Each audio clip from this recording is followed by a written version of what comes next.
Good evening. Welcome to Old South Meeting House. I am Nat Chidley. I'm the president and CEO of Revolutionary Spaces, which is the nonprofit organization that cares for this building where we are gathered tonight, Old South Meeting House, as well as our sister site, the Old State House, just a couple of blocks up the street from here. This evening, we gather to remember a signal event in the history of our country, the 200th anniversary of the laying of the cornerstone of the Bunker Hill Monument, when then Congressman Daniel Webster and French General the Marquis de Lafayette were the star attractions at an occasion attended by many tens of thousands. They gathered on what was then the 50th anniversary of the Battle of Bunker Hill. Tomorrow, we mark the 250th anniversary of that pivotal battle.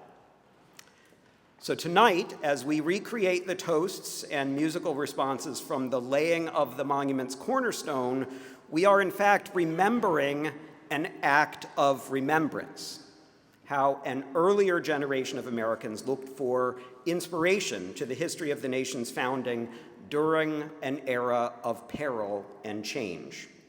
And what better venue than this, the Old South Meeting House, the People's House, so pivotal itself as a place of discourse and debate and consensus in the run-up to revolution. Liberty, resilience, and courage were the watchwords then and again today in our ongoing experiment that is democracy. May they continue to be our shared aims going forward as a people and a nation, and may we always be true to the principles of our Constitution and act as worthy heirs to the legacy left to us by our nation's founding generation. And with that, I am pleased to introduce our Grand Marshal, Lee Eiseman, to lead this evening's program. Lee.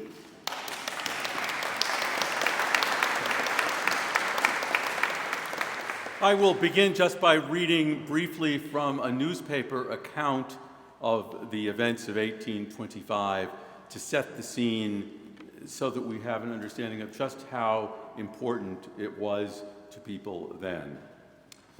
After the Bunker Hill Monument cornerstone was laid with ceremony and pomp on June 17, 1825, before an audience of at least 60,000 on Bunker Hill, the guests and those who had furnished themselves with tickets formed into a procession and moved to the summit of Bunker's Hill to dine.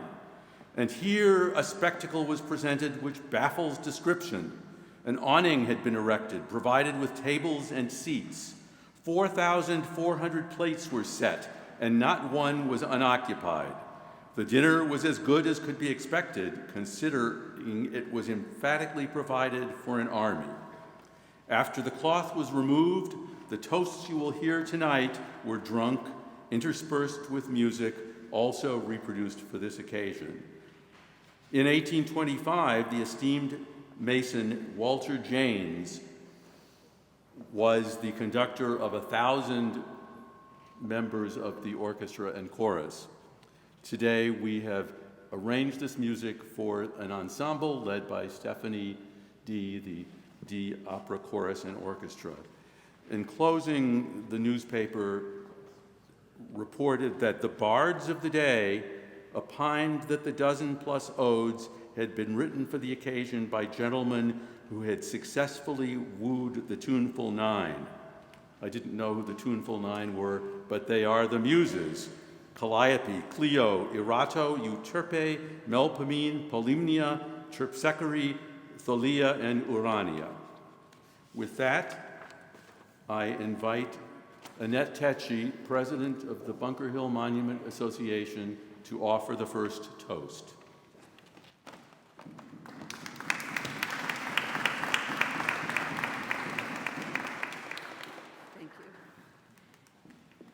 If I may, just one moment before I read this, is two words were spoken just a moment ago, and that was remembrance. And that's one of the things, one of the purposes of the Bunker Hill Monument Association. The monument, the People's Monument, was built in order to always remember the fallen in 1775. So if I may, the 17th of June, 1775, the marble may molder, but while a heart beats in an American bosom, there will be a tablet from which the record of that day's glory shall never be effaced. Cheers. You're here.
I invite Paul Malagrifa of the Boston Commandery to give the next toast.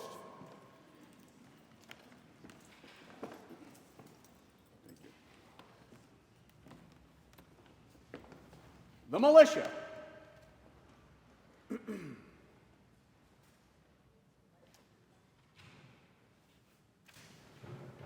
That we may. What more to pronounce? What? What more to pronounce? What more than to pronounce the name Bunker Hill, to proclaim its character to the world. Huzzah!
I invite Peter Lemonius of the Massachusetts Charitable Mechanic Association to give the next toast.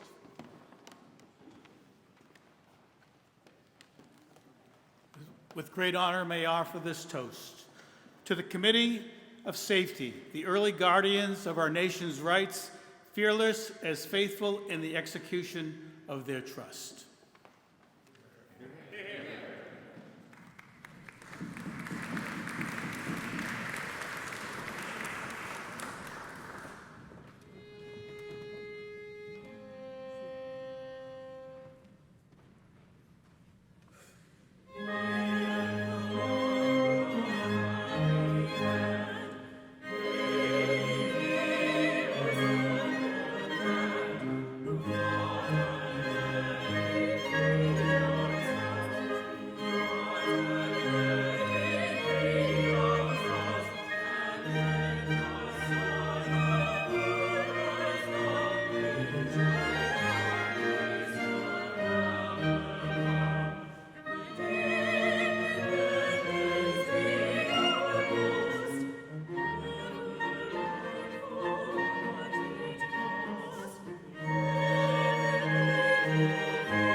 I invite John Mitchell of the Massachusetts Grand Lodge of Freemasons to deliver the next toast.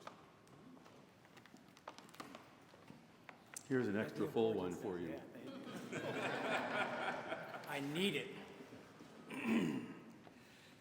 The martyrs of Bunker Hill battle. We inhale the air they breathed. We tread the ground they trod. We surround the altar where their lives were offered. We swear devotion to their cause.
I invite Dan Noonan of the American Legion Conway Bunker Hill Post to address us next.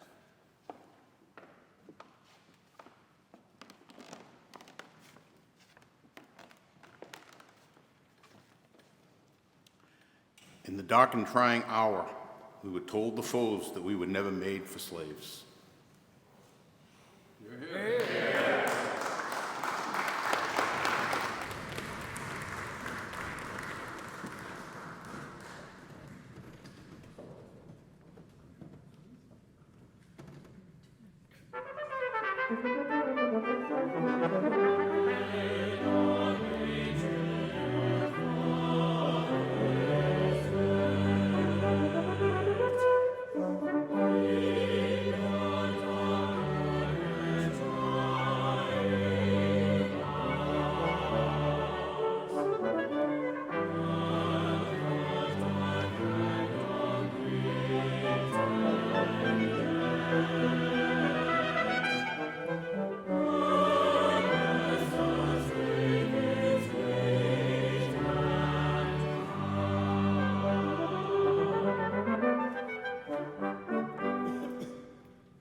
I now summon George Forrest Hamilton, Grand Master of the Grand Lodge of Masons in Massachusetts, to give the next sentiment.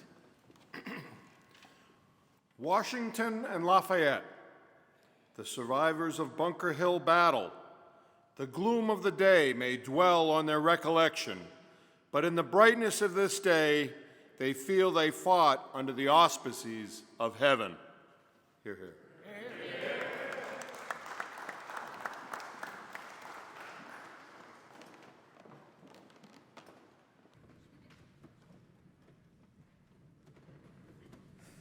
Sweet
And now it is the turn of Simone Monteleone, Superintendent of the Boston National Historical Park, to address us. So the order of the day: a statesman and a patriot who knows no party but his country, who feels no impulse but her welfare. Huzzah. Yep. What a time we live in where anything is possible. Take me, born in New Hampshire, a local barrister, turned statesman. In response to that toast, I will share with you words that are off-credited to me and never more appropriate than today. They are simply, I was born an American, I live an American, I shall die an American.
Lexington and Concord.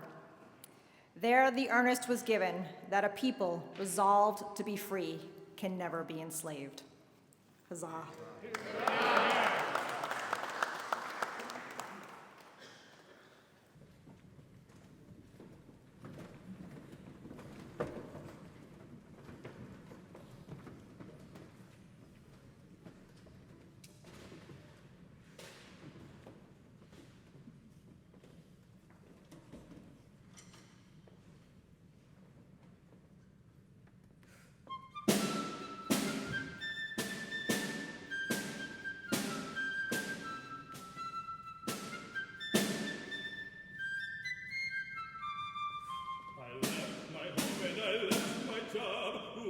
And join the army. If I knew then what I know now, I wouldn't have been so army.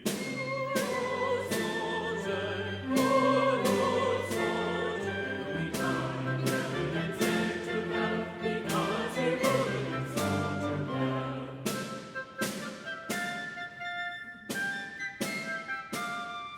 When we got back home again to desert was my intent, sir. I sold my heart and I sold my coat, and over the wall I went, sir. Oh, soldier, we died and sent to battle because he would have soldier well.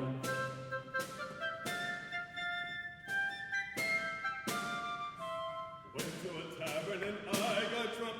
That is where they found me. Back to the barracks in chains I was sent, and there they did impound me. Oh, soldier, we died and sent to battle because he would have soldier well.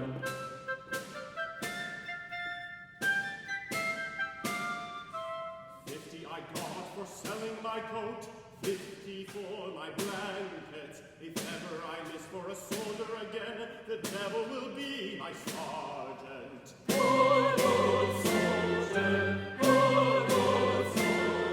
we died and sent to battle because he would have soldier well.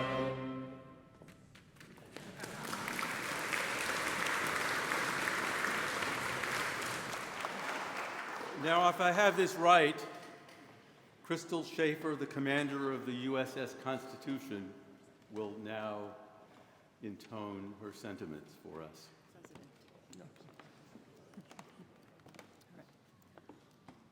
President John Quincy Adams.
I called Carolyn Beatrice Nutt of the Daughters of the American Revolution.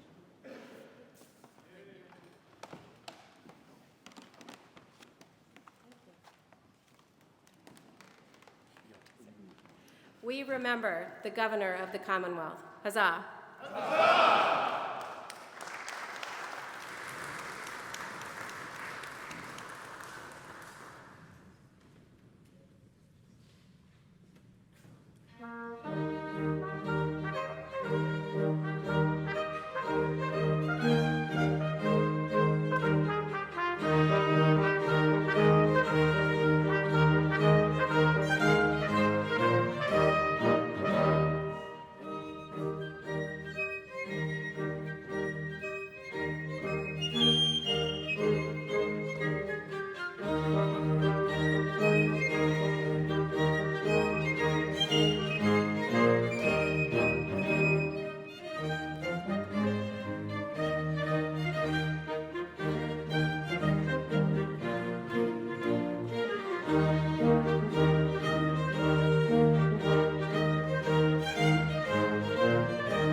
I invite Jonathan Lane of Rev 250 to step forward.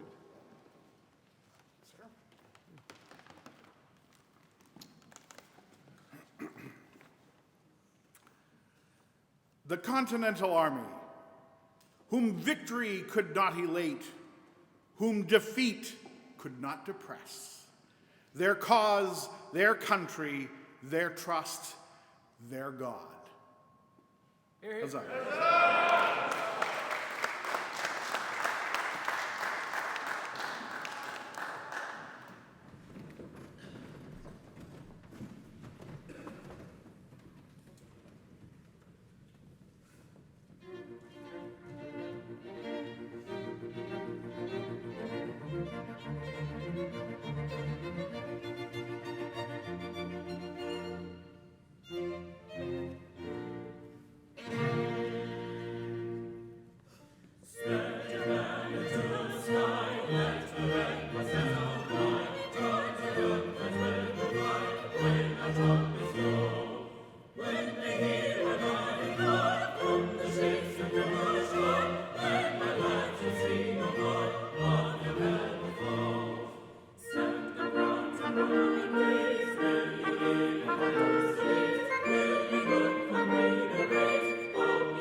Will Thomas Teller of the Cincinnati Society of Massachusetts next step forward, please?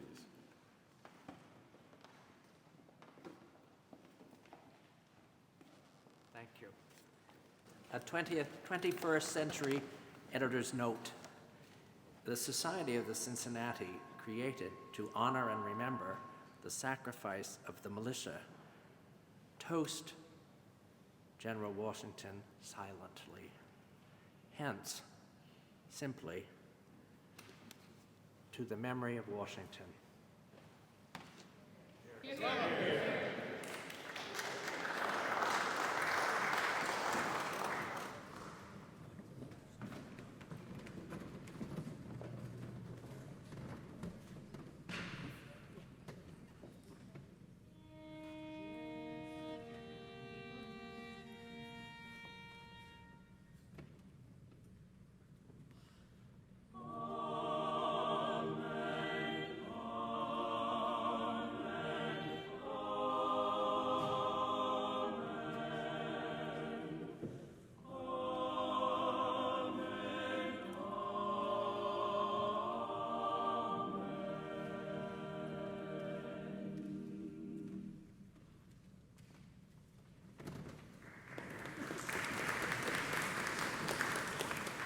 Since I seem to be working for more than one version here, I would like Stephen Colella of the Ancient and Honorable Artillery to deliver the 14th toast.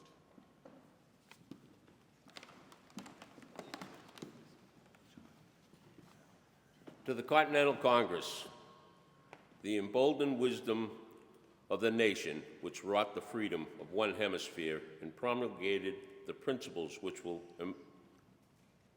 emancipate the other.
I beg your indulgence, and perhaps I should give the next toast because I'm confused about the order.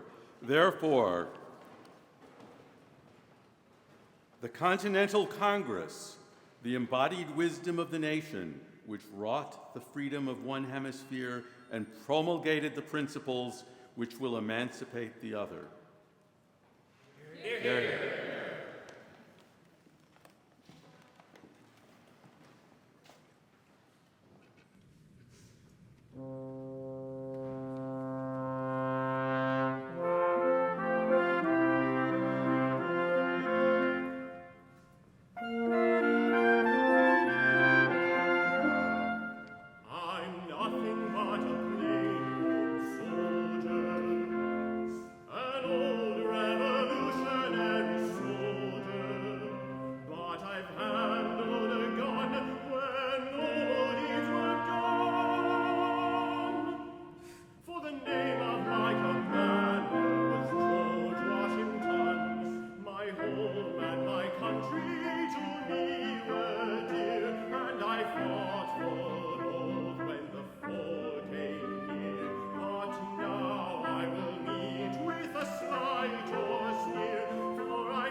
Friends I love the best have departed. The days of my early joys have gone, and the voices once dear and familiar to my ear have faded from the scenes of the earth one by one. The tomb and the battle have laid them low, and they roam no more where the bright streams flow. I'm longing to join them and soon must go, for I'm nothing but a plain old soldier.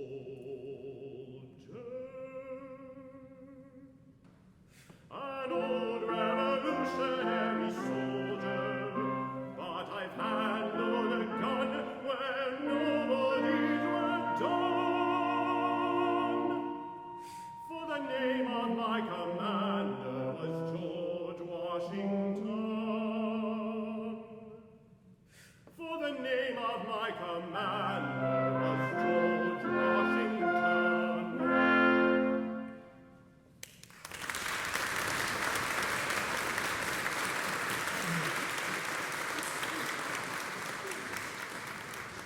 Will the Reverend Paul Minor, General retired of the Massachusetts National Guard, give his toast to Warren?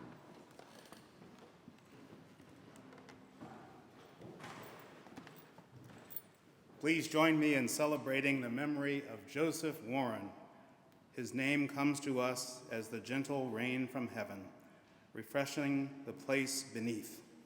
Huzzah! Huzzah!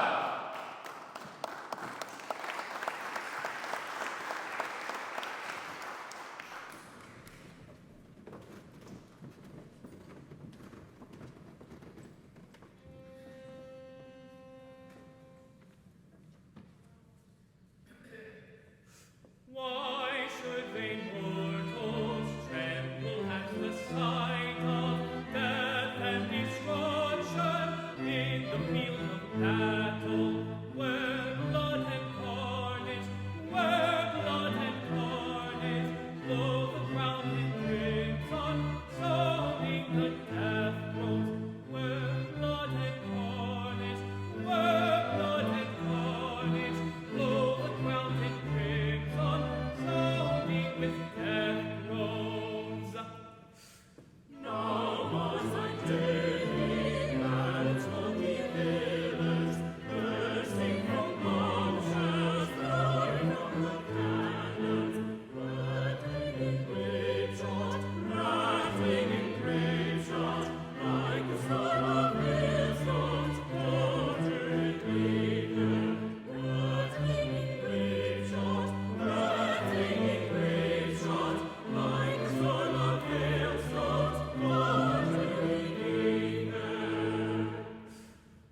And now it gives me great pleasure to invite Alan Hoffman of the Lafayette Society of Massachusetts and probably elsewhere to introduce his favorite.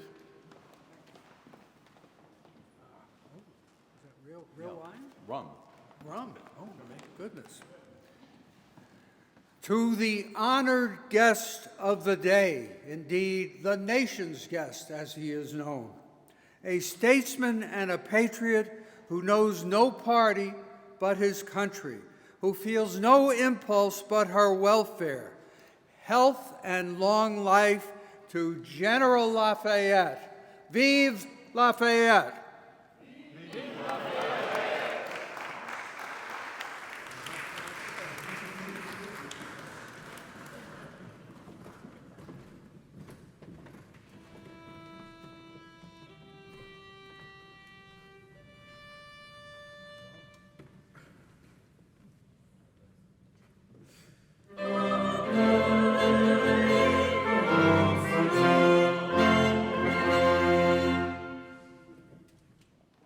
Without any introduction whatsoever, I bring you himself.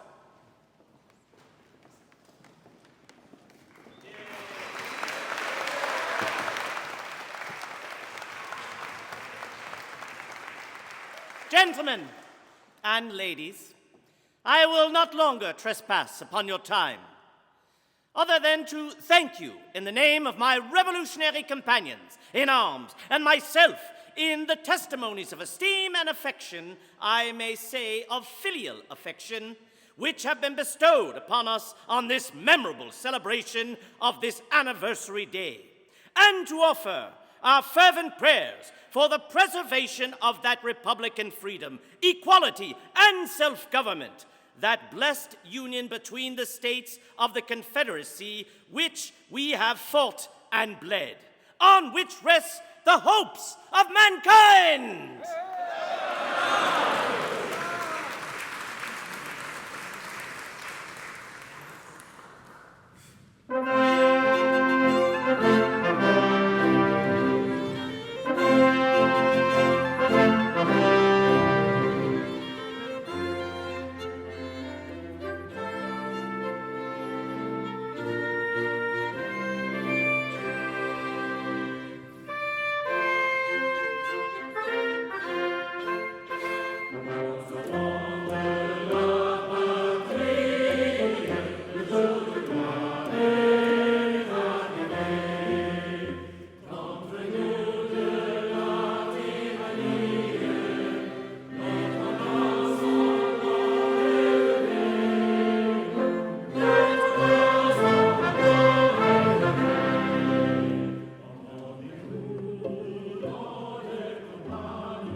Permit me to propose the following sentiment.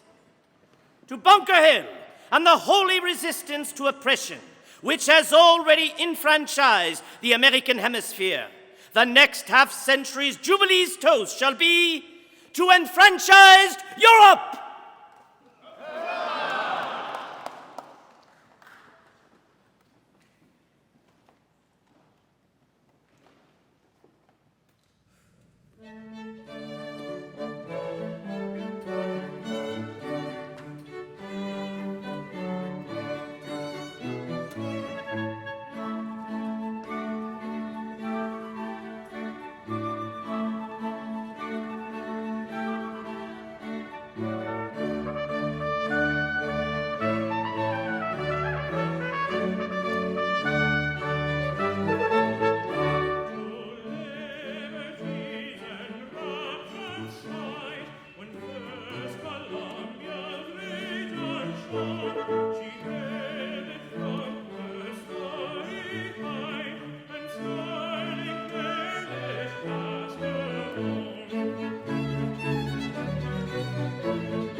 Mesdames et messieurs, now that the more formal toasts have been given, are there any amongst this fine gathering here this evening who were in want of giving their own toast? If that is the case, please stand and be recognized and deliver your toast. Monsieur. General, permit me, sir. Of course.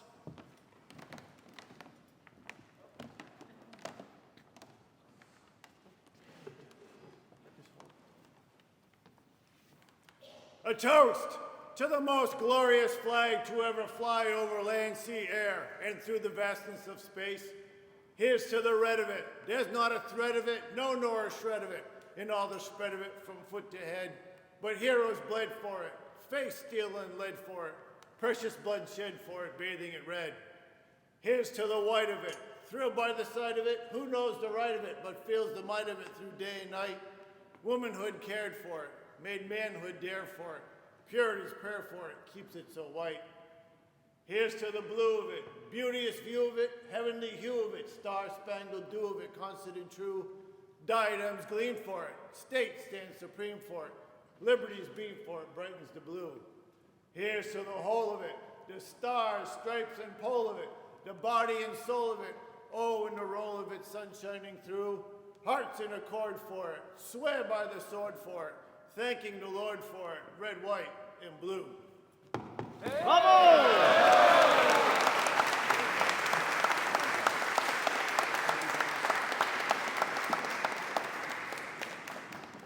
Are there others? I'd like to offer a toast to the musicians who have made these words immortal in our ears. The musicians. To the musicians!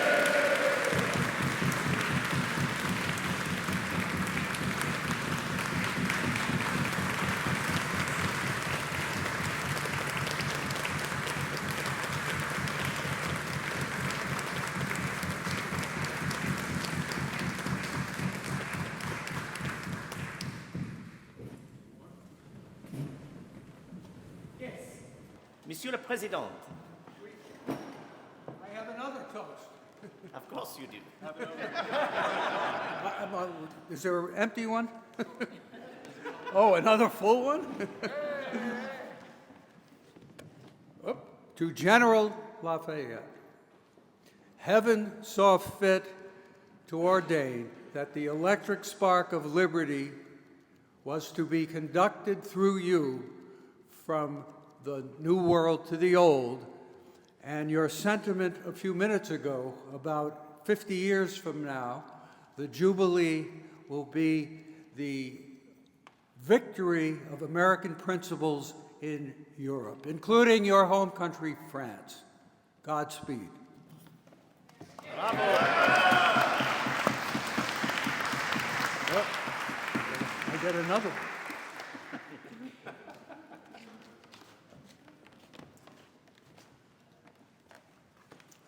A toast to my uncle way back, Reverend Samuel McClintock, who was seen praying at the battle, and Lydia H. Sugarnet in the 19th century wrote a poem, The Prayer of Bunker Hill.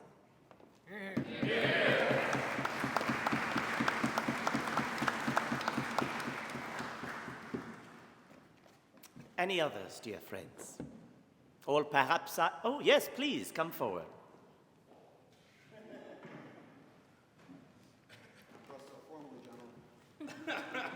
You have Bunker Hill upon your chest. I do. That is dressed well enough for me. To liberty. May we always be ready to defend it. May we always be aware that we could lose it.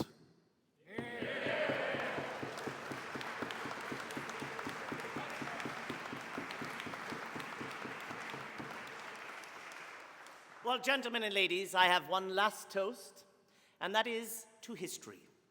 I am a firm believer that all of the answers to the future might be found in the past if we study our history. And let us never forget the great moments in the history of this nation, the sacrifices that have been made in the past, in the present, and that will be made in the future for this great nation of the United States of America.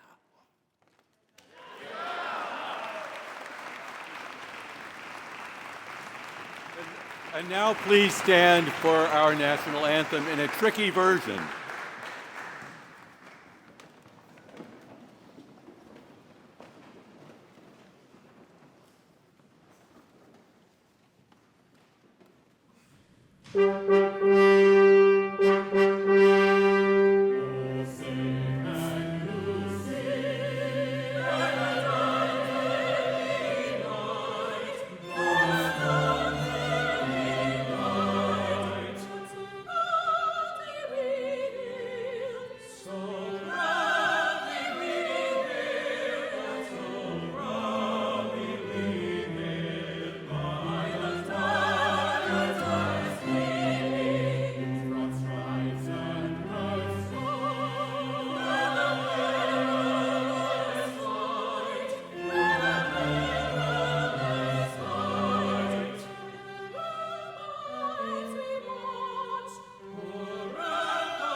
And now, may all of us who are holding tickets to the Grand Monumental Ball proceed to the Boston Commandery at the Grand Lodge of Masons. Thank you all very much for this moving celebration, for coming.